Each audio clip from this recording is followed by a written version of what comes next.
खळखळणाऱ्या जलधारेसम वामन पुढे पुढे जात होता आणि गोदावरीच्या तीरी ही जय भीमची गाथा गात होता, जय भीमची गाथा गात होता.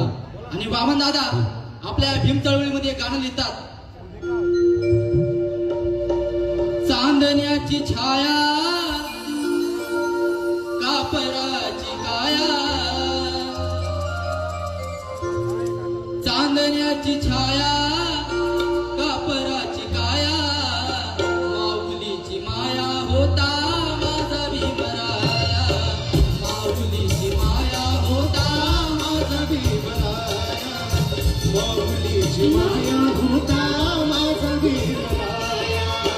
चांदण्याची छाया कापराची काया, चांदण्याची छाया कापराची काया, माऊलीची माया होता माझा भीमराया, माऊलीची माया